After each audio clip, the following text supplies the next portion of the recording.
Another fine evening to you, YouTube. I'm back for another Leafs report, and once again, I'm very late. The Leafs played Carolina 2 nights ago, I guess, on Tuesday, and then they played Tampa tonight. Both games I saw zero of. I haven't even seen highlights of the Tampa game. I just kind of followed along on my phone. The game against Carolina 2 nights ago, the Leafs ended up winning 4-1, just like they lost to Boston 4-1 on the Saturday before that. And it was funny, that game seemed like almost an exact opposite of the Boston game, whereas everything was really even. The stats were really even, the numbers were really even, the effort was really even. But in that Boston game, they just seemed to have that bit of an edge, and that is what saw them through the game. And it was reversed this time. The Carolina game was very close, but it was the Leafs that had the edge. Because of that, they were able to pile in some goals. It was Ennis, Riley, Marlowe, and Tavares, I think. So a lot of the regular guys scoring. They seemed to come in bunches too. I think they scored 3 in the second period, all kind of in a row. And that kind of buried the Canes. Yeah, so that was that game. Again, I didn't see it, so I can't really say much more than that. And then the Tampa game tonight, I haven't even seen the highlights yet, like I said, but I followed along on my phone, and they lost 4-1, but the shots were 49-21 for the Leafs.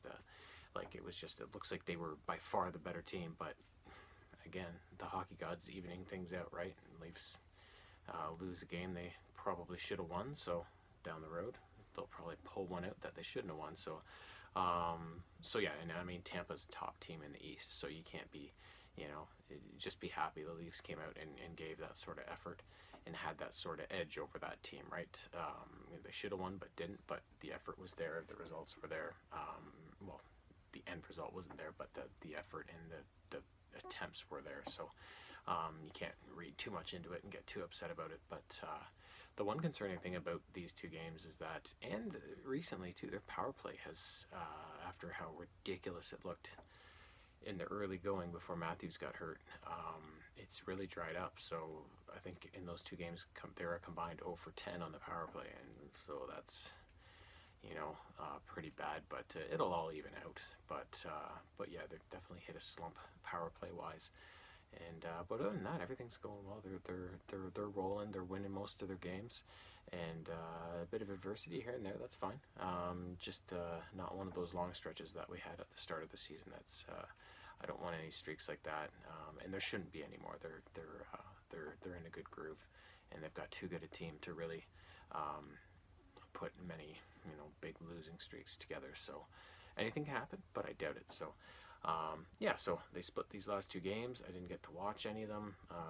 James had dress rehearsal tonight, tech rehearsal the night before, Q2Q rehearsal the night before that. So we've been at the market at his rehearsals for 8 hours, 6 hours, 6 hours, 4 hours, whatever it's been each night. So we're just missing all the games. But his show opens tomorrow night, and soon everything will be back to normal, and we'll be able to get back and watch our Leafs, hopefully continue to win, and continue that march towards the Stanley Cup. And yeah, if they ever do win the Stanley Cup in my lifetime, I will lose my marbles. Mark my words. But that's it for now. And we will see you back. I'm assuming they don't play till Saturday, but I haven't even checked the schedule because things are so berserk. But needless to say, I will be back at some point. Good night.